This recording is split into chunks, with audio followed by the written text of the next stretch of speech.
Olá pessoal, espero que todos estejam bem. Nessa lição de hoje, nós vamos ver, né? Aprender mais um método de estimativa ou de determinação dos coeficientes de convecção de transferência de calor. Esse método, pessoal, vem na mesma linha da solução exata de camada limite, né? O método de Blasius. Porém, tem a possibilidade, né, de preencher algumas lacunas, algumas limitações do método exato.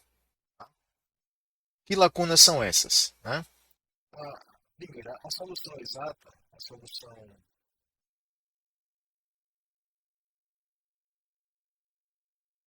exata, né? A solução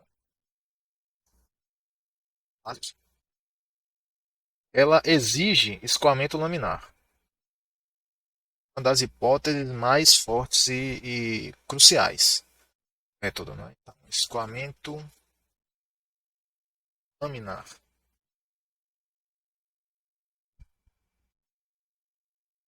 certo? E uma outra limitação, também igualmente severa, um tanto severa, é a geometria plana,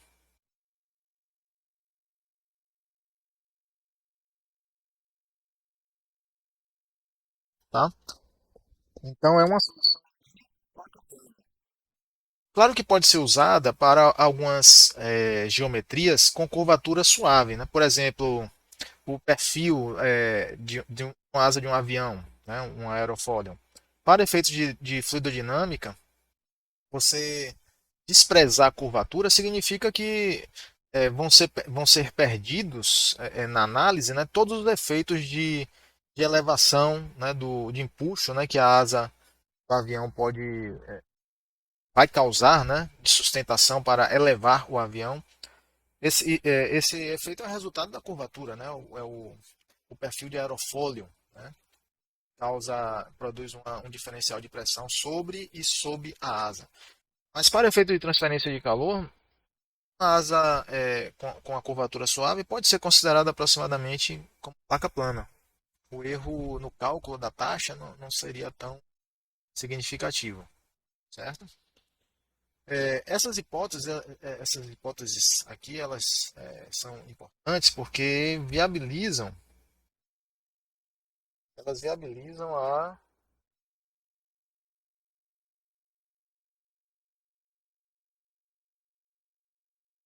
solução analítica,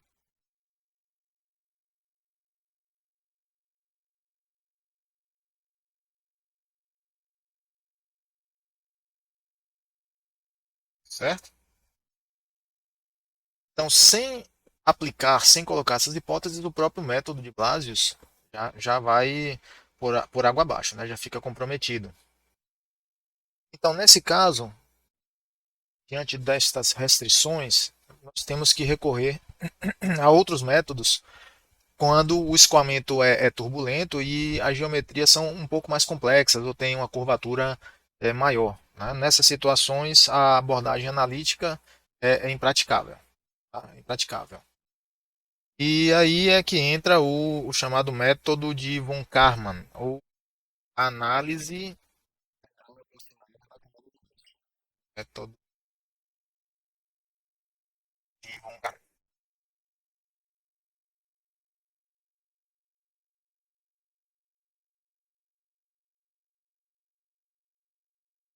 certo? O método de von Karman é um método aproximado, porém os resultados são bastante satisfatórios e confiáveis. Tá? Tá dentro de uma taxa de confiabilidade muito aceitável. Então vamos entender como ele desenvolveu esse método. Vou colocar aqui ó, uma placa plana. E aquela coisa, o fluido, mesma ilustração. O fluido escoando aqui, tá? E aí a camada limite vai se formar, de modo que nós vamos isolar uma região aqui dentro da camada limite. Isolar um volume de controle. Tranquilo? Vamos admitir que essa superfície aqui ó, está sendo aquecida.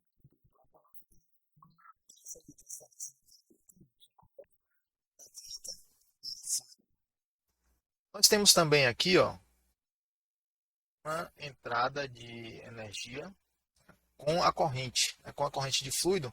Quando ela atravessa, a gente tem que pensar, pessoal, tem que lembrar que o volume de controle, né, por definição, ele está estagnado em relação a um sistema coordenado de referência, que eu vou colocar aqui, ó, digamos, esses eixos x e y.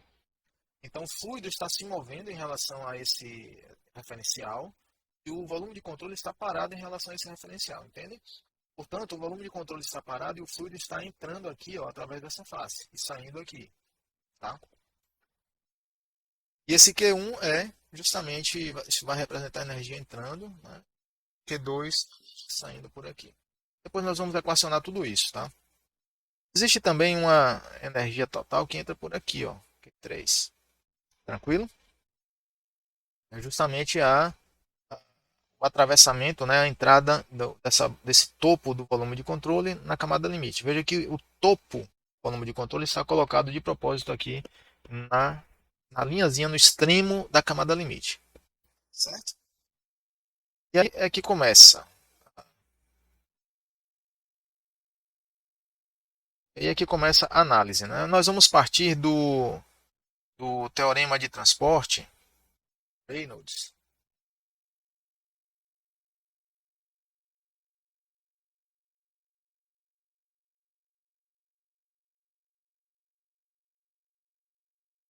Reynolds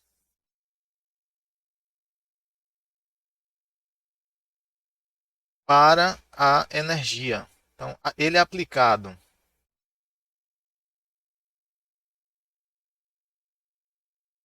Temos a energia total, certo? Fornece esta equação aqui. Nós já vimos lá há várias lições anteriores, eu vou só repetir aqui, tá? Esta equação, que é delta,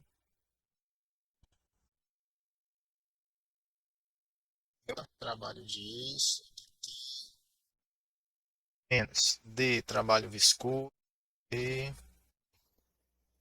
são diferenciais inexatos, igual a integral na superfície de controle de energia total mais E sobre ρ, né, que é a energia, entendido como uma energia potencial de pressão, ou V escala N dA, mais derivada temporal, conteúdo de energia no volume de controle, que é dado por essa integral aqui, integral de tripla de E ρ dV, é uma integral de volume. Tá certo? Esse resultado para a gente fazer referência se for necessário. Tá? Então, note, este modo de controle que eu desenhei aqui, vou dizer que ele tem uma largura ΔX. Tá? Ele tem uma largura ΔX aí. Certo? Poderia colocar dx? Poderia, tá? Sem nenhum problema. Eu poderia fazer esse mesmo desenvolvimento de uma maneira um pouquinho diferente, usando uma largura diferencial do volume de controle. Usando uma diferença como largura do volume de controle, vai simplesmente requerer um passo a mais, que é a tomada do limite. Nós vamos ter que tomar em algum momento, a gente vai ver já já, nós vamos ter que tomar o limite para ΔX tendendo a zero e aí produzir a equação diferencial. Certo? Que é a base do método de von Karman. Bem? Calma, fique tranquilos que a gente já chega lá. Então pronto, já temos aí a nossa equação de conservação. O teorema de transporte de Reynolds é isso, né? É uma equação de balanço, uma equação de conservação, e aí nós vamos trabalhar cada termo, cada um desses termos aqui, né? E tentar desenvolver para ver se a gente chega a algum equacionamento útil. Vou começar aqui com dQdt. dQdt representa a taxa de calor adicionado ao volume de controle, correto? Taxa de calor. No caso aqui é um calor condutivo.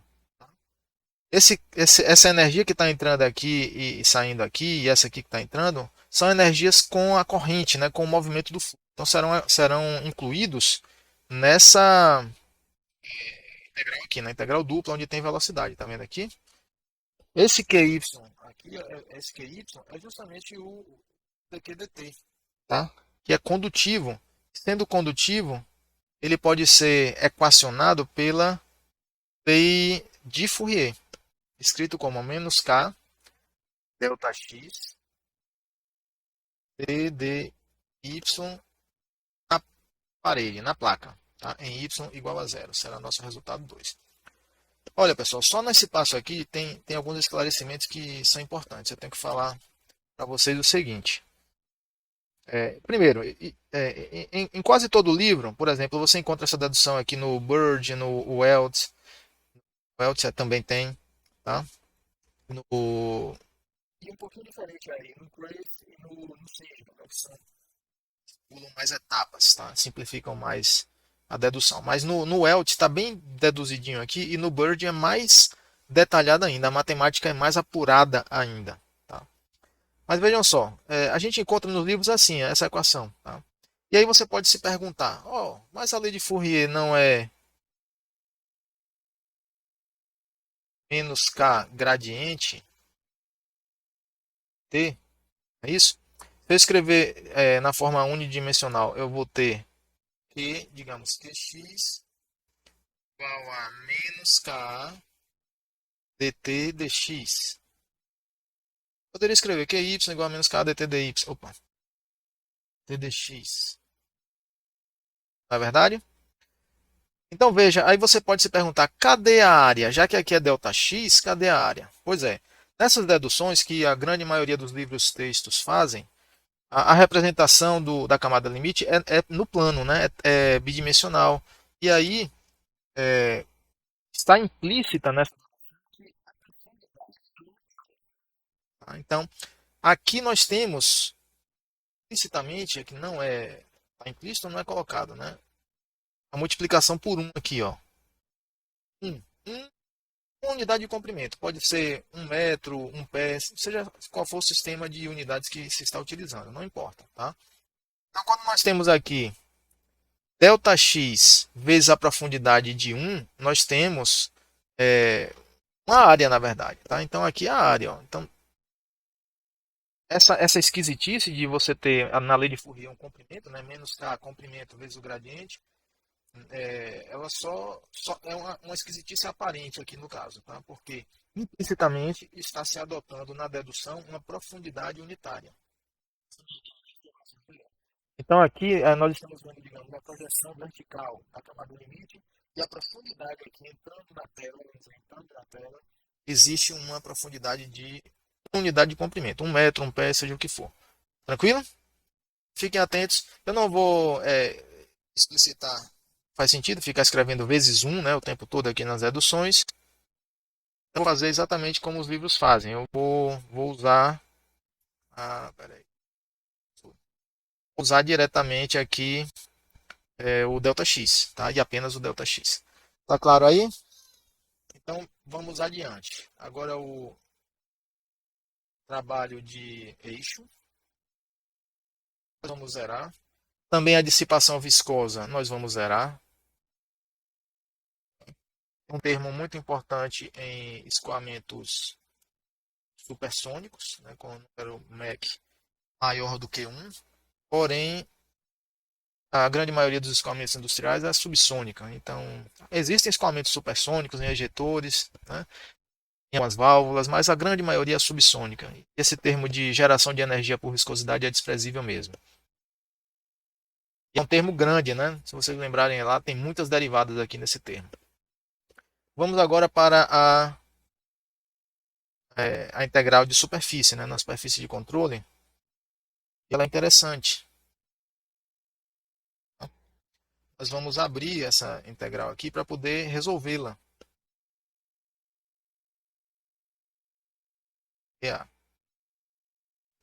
Certo? Então, a técnica é a mesma técnica que nós usamos, né? E é uma técnica de segmentar o domínio de integração. Não é? A gente sabe que as integrais têm essa propriedade aqui. Né? Vocês devem lembrar do cálculo, né? Que, digamos, a integral de A até C pode ser quebrada numa integral de A até B mais uma integral de B até C, na verdade, se B for um ponto médio, né? Se B estiver no meio de A e C. Isso vale, pessoal, para qualquer integral. Integral de linha, integral de superfície, integral de volume, tá? Integral em 4 dimensões, 5 dimensões. A gente sempre pode fragmentar o domínio de integração e integrar cada fragmento e somar o resultado da integral. Então, se nós temos uma área, por exemplo, ó, eu quero fazer uma integral aqui nessa área. Se eu quebrar ela em 4, eu posso fazer uma integral aqui, outra aqui, ó, e depois somar. Dá no mesmo, né, que fazer uma integral na área toda. Tranquilo?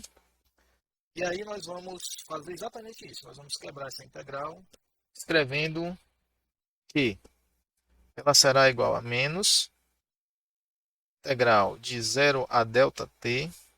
ΔT é a espessura da camada limite térmica, tá?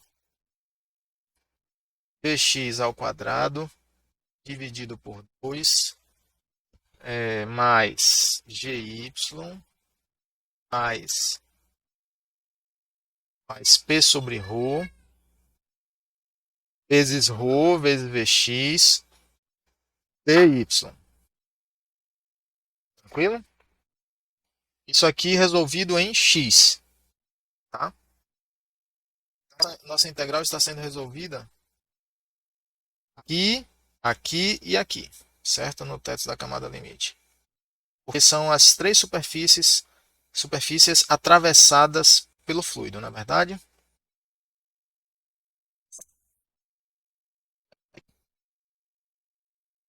Aqui. Deu certo. Agora deu certo. Então vamos ver. Vou apagar aqui para liberar um espaço.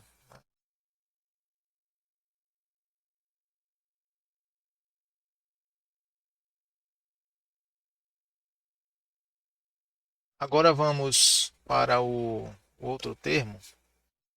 Aliás, não, deixa eu explicar aqui para vocês algumas coisas. Explicar relembrando, né? Por que esse sinal negativo aqui, pessoal? Por que sinal negativo? Lembrem, a velocidade na face x, que é essa face aqui, ó. Essa face aqui é a x, ó. E essa aqui é x mais ΔX. Tranquilo? Então a velocidade na face x, ó, está para cá, ó, está para a direita, né? Afinal de contas, o fluido, a nossa direção natural do fluido nessa dedução é para a direita. Tá? Temos que padronizar algumas coisas, né? Convencionar direções de eixo, direções de fluido e tal, e deduzir o equacionamento. Uma vez que a gente deduza o equacionamento de maneira coerente, as equações se ajustam automaticamente com relação a essas direções. O importante é a gente ser coerente na dedução, tá ok? Então a velocidade está para cá, tá vendo? Mas o vetor normal, a superfície, o mzinho, está para fora, porque a convenção adotada é que o vetor normal é adotada em tempos recentes, né, de algumas décadas para cá. Nem sempre foi assim, mas os livros de física e matemática de algumas décadas para cá usam o vetor externo, né, o vetor normal externo, sempre externo, e apontando para fora e não apontando para dentro. Então, qual é o cosseno entre esses vetores aqui? Ó? Módulo de 1 vezes o módulo da normal, que é 1, né, o vetor unitário, vezes o cosseno. O cosseno é menos 1, né, porque o vetor aqui na 180, aí nós temos sinal negativo aqui por isso. Viu? E aí vamos para a outra parcela, que é integral de 0 a ΔT e px ao quadrado sobre 2 mais gy mais u mais p sobre ρ vezes ρ, vx, dy, só que dessa vez calculada em x mais ΔX. E aí, pelo mesmo argumento, né, do vetor velocidade, está apontado para a direita, só que na face x mais ΔX, o vetor normal também está para a direita. Então, o cosseno entre eles, né, do ângulo entre eles é mais 1. Tranquilo? E aí vem ddx da integral de 0 a ΔT de OVX vezes px ao quadrado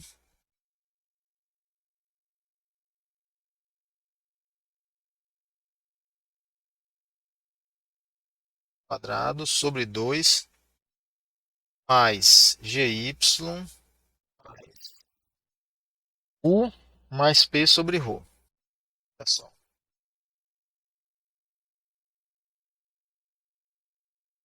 E aí fecha aqui, sendo essa integral avaliada no teto da camada limite, né? Quer dizer, lá em cima. E aqui dy vezes ΔX. Tá?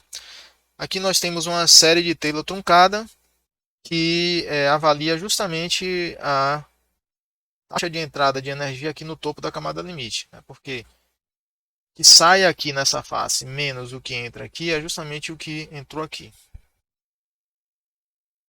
Tranquilo?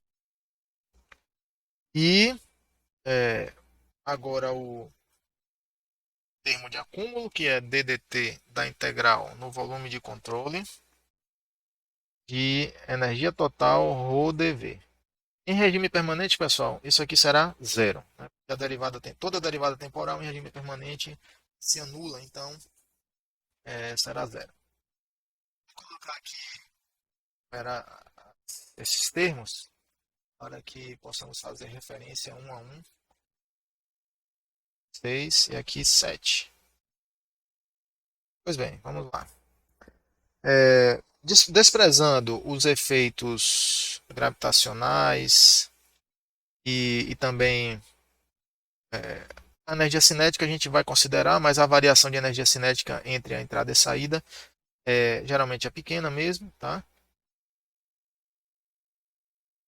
Desprezando efeitos gravitacionais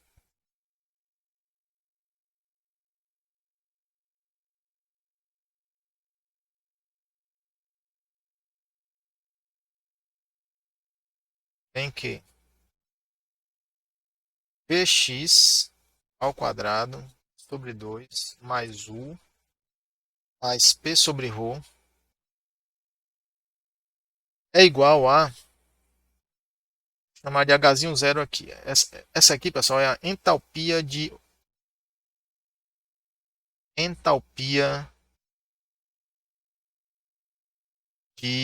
estagnação. O que é isso? O que é a entalpia de estagnação? É aquela energia contida no fluido, não só considerando a energia interna, mas também a energia de pressão, a pressão de rua, uma vez que o fluido esteja parado. Tá? Lembram, vocês devem lembrar quando estuda tubo de Pitot? Eu vou botar aqui um tubo de Pitot, tá vendo? Se eu medir a pressão aqui e a pressão aqui, ó, se eu botar aqui uma mangueirinha, um manômetro de nível, né? Coloca aqui um manômetro de nível. A gente vai medir uma diferença de pressão aqui. Tá? Que digamos que seja um fluido no manômetro imissível. Digamos que aqui seja água e no manômetro tem um fluido imissível. Né? Aí o que é que acontece? Essa pressão aqui, ó, ela é maior, por isso que ela empurra para baixo aqui, ó, e aqui existe uma colunazinha de fluido a mais para poder compensar o aumento da pressão nessa saída aqui e aqui, tá? Por que existe essa pressão maior? Porque o fluido vem aqui, ó, escoando, e aí ele esbarra na pontinha na entrada do tubo de Pitot. Quando ele esbarra, ele para, ele é freado, né? Ou seja, ele é estagnado. Então você tem um fluido a uma certa velocidade e ele bateu aqui na pontinha do Pitot, estagnou. Essa energia cinética que ele tinha acaba se transformando em energia de pressão. Tá? E aí nós temos uma pressão de estagnação. É por isso que é chamado pressão de estagnação. Aquela pressão que vem da parada do fluido. Né? E ela pode ser medida assim, explicitamente através de um tubinho de Pitot ligado a um manômetro como esse. Tá? Então, nessa condição de estagnação, se a gente somar a energia interna dele e essa energia de pressão com a energia cinética que ele perdeu ao se estagnar, ao parar, ou seja, a energia cinética que ele tinha antes de parar, aí nós temos o que se chama entalpia de estagnação. Tranquilo? Que pode ser calculada como CP0, onde esse zero é a temperatura, né, de estagnação, a dita temperatura de estagnação, tá? CP é a capacidade térmica. Pronto. Eu vou substituir, pessoal, todo esse termo aqui, ó, por CPT. Eu nem vou usar o T0, é o que todo livro texto faz. Eu nem vou usar mais o T0, vai ser simplesmente T, e T é a temperatura do fluido. Tranquilo? Portanto, obtemos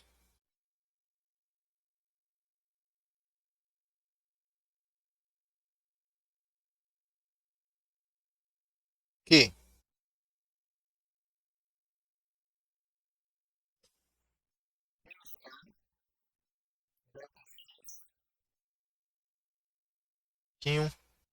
dt dy, estamos juntando tudo agora.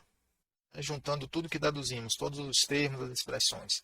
É igual a integral de 0 a ΔT de ρ Vx Cp t dy, calculado em x mais ΔX, x mais ΔX,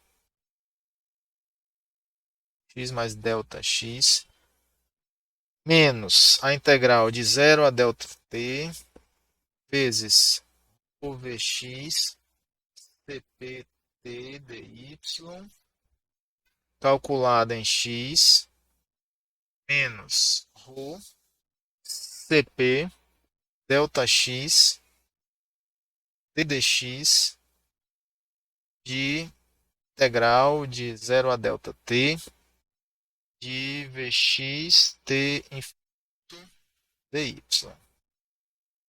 Será nosso resultado 9. Ok? Pois bem, agora vem aquela etapa do limite. Dividindo por ΔX, fazendo ΔX tender a zero, temos. Aí nós temos o seguinte: K sobre ρCp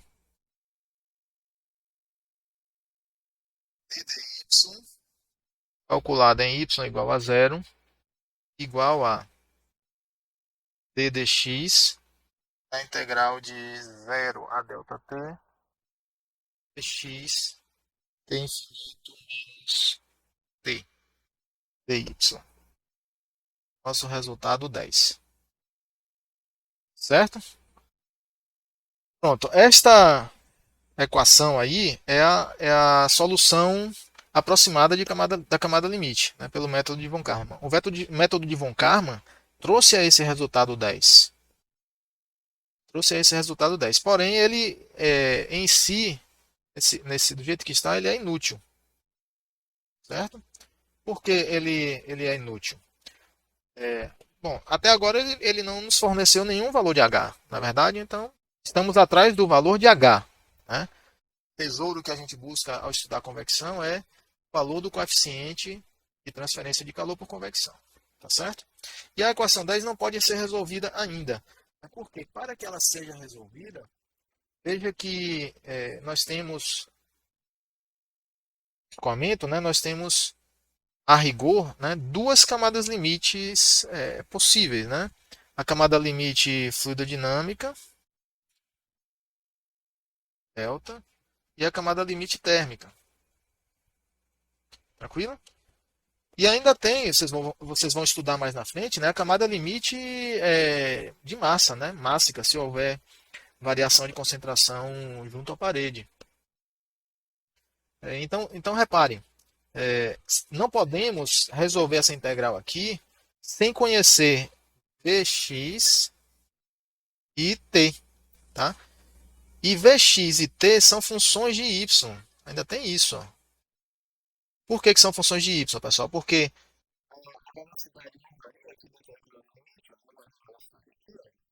então, a velocidade Vx está variando com y. Ó, y aqui, ó. Y e aqui x, tá vendo? E o perfil de temperatura também varia, não varia? Olha aqui, ó, varia. Ok?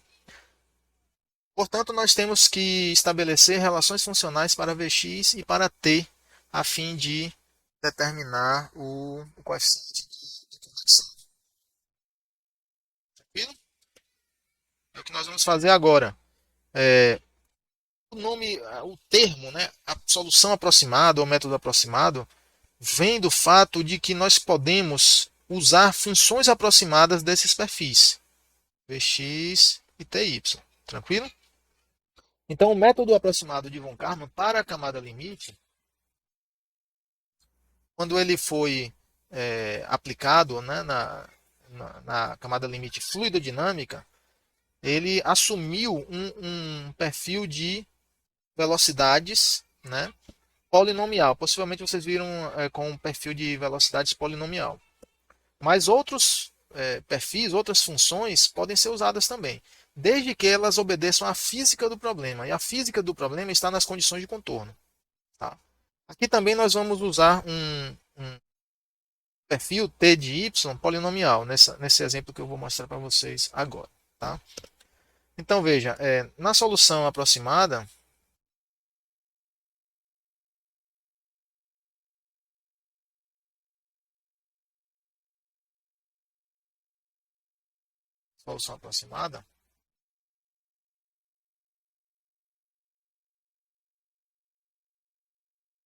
podemos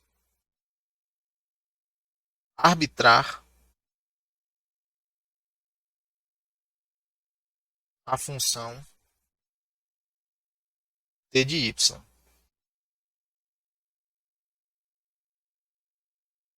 Que deve seguir as condições de contorno.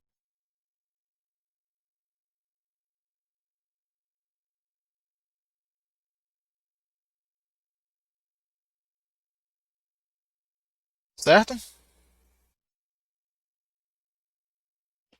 Então, as condições de contorno são até fáceis de se entender. Tá? Decorre da própria física. Né?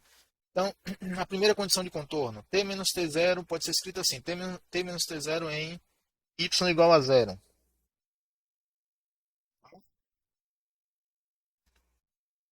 Nesse caso, que eu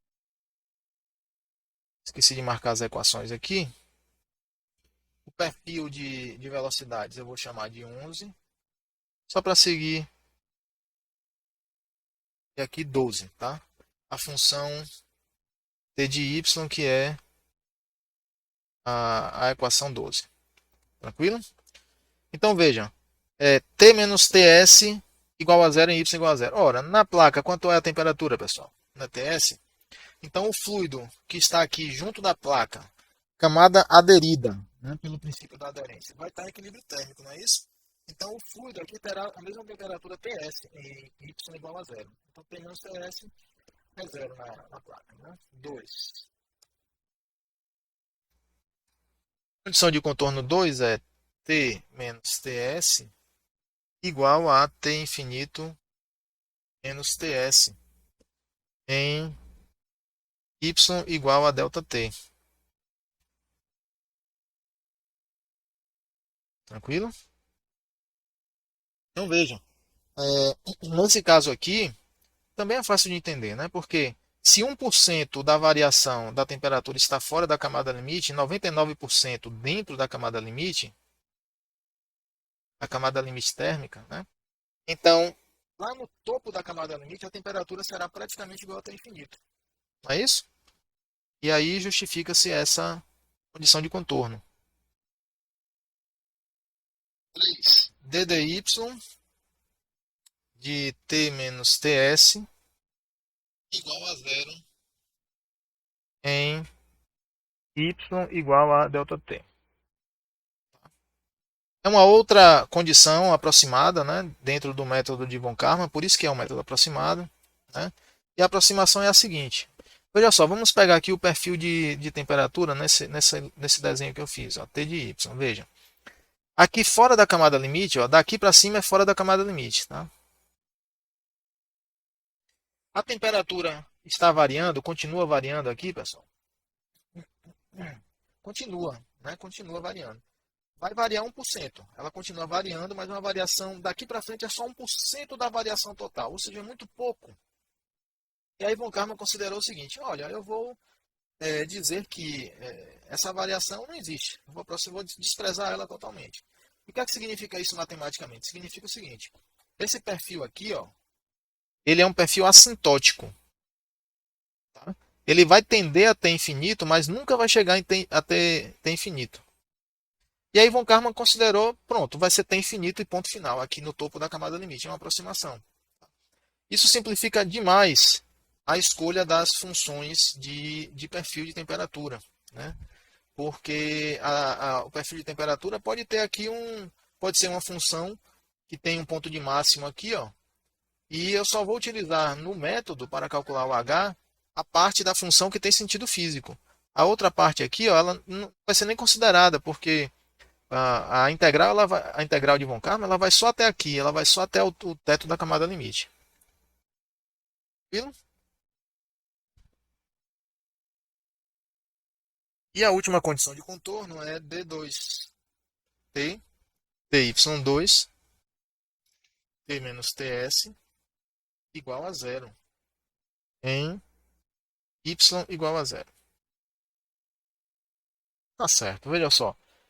Essa restrição aqui, essa condição de contorno, ela é a menos clara de todas, tá? É difícil de ser entendida. Mas não é tão óbvia, tá? Implica que haverá um ponto de inflexão aqui, ó. A função que eu escolhi, né? Haverá um ponto de inflexão aqui, tá? E é, essa, é,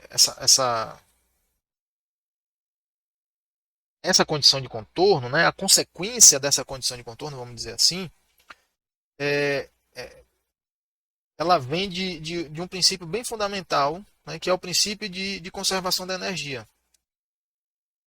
Pode ser deduzida essa condição de contorno, é um procedimento, eu poderia demonstrar para vocês, é um procedimento e é, havendo tempo, né, eu sempre deixo para o final de curso essa demonstração aqui. Mas a razão é essa. Eu posso demonstrar para vocês que essa restrição da condição de contorno aqui, ela vem do princípio de conservação da energia. Tá? No, na placa, né? Na superfície da placa. Tranquilo? Então ela vem, essa condição de contorno 16, ela vem da conservação da energia.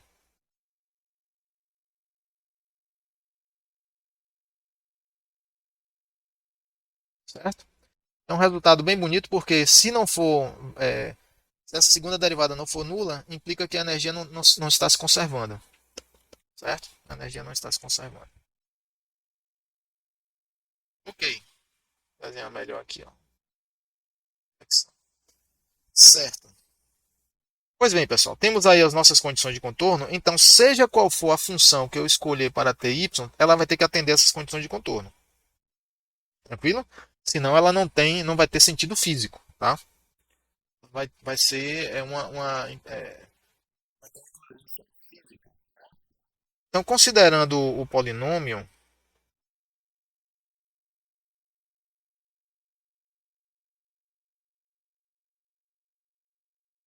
polinômio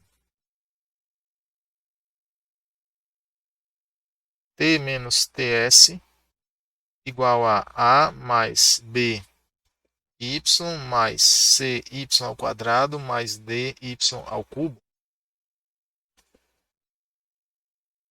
17, aplicando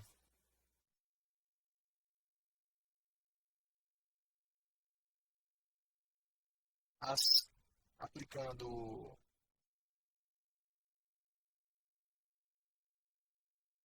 13 a 16, 13 a 16, em que aí nós temos que t menos ts sobre t infinito menos ts é igual a 3 meios de y sobre delta t menos 1 meio vezes y sobre ΔT ao cubo. Então, esse é o perfil de temperatura que nós obtemos usando um polinômio e essas condições de contorno. A aplicação aqui é bem simples, é da mesma maneira que a solução aproximada de von Karman para a camada limite fluidodinâmica. Tá? Nós pegamos aqui a função, né, e aplicamos a condição de contorno, né, diretamente. Então veja, ó, por exemplo, vou fazer com essa primeira aqui. Ó. T menos Ts em y igual a zero. Portanto, nós temos que T menos Ts é igual a zero em y igual a zero. Então veja, T menos T, substituindo aqui y igual a zero nessa equação. Então aí a gente fica com T menos Ts. Quando y igual a zero, vai zerar esse, zerar esse, zerar esse, né? Fica só o A, não é verdade, pessoal? Tá? Então, da primeira condição de contorno, nós concluímos que o A é igual a zero. Certo? E aí nós vamos resolvendo o sistema, como nós temos 4 equações, né? São 4 condições de contorno, nós temos 4 equações. Nós podemos eliminar esses 4 coeficientes, A, B, C e D. Tranquilo? É assim, é simples assim. Pois bem, para a camada limite fluidodinâmica, isso, né, relembrando, da mesma maneira,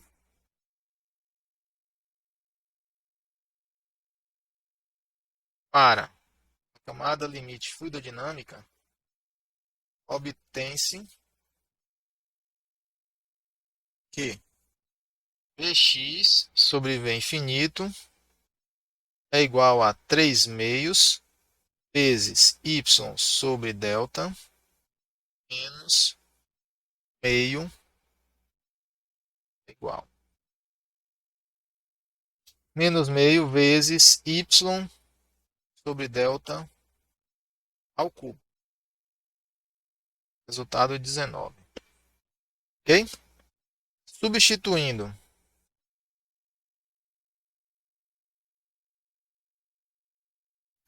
substituindo 18 e 19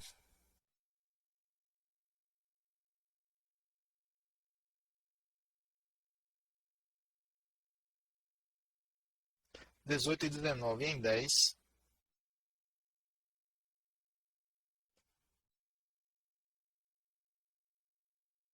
segue-se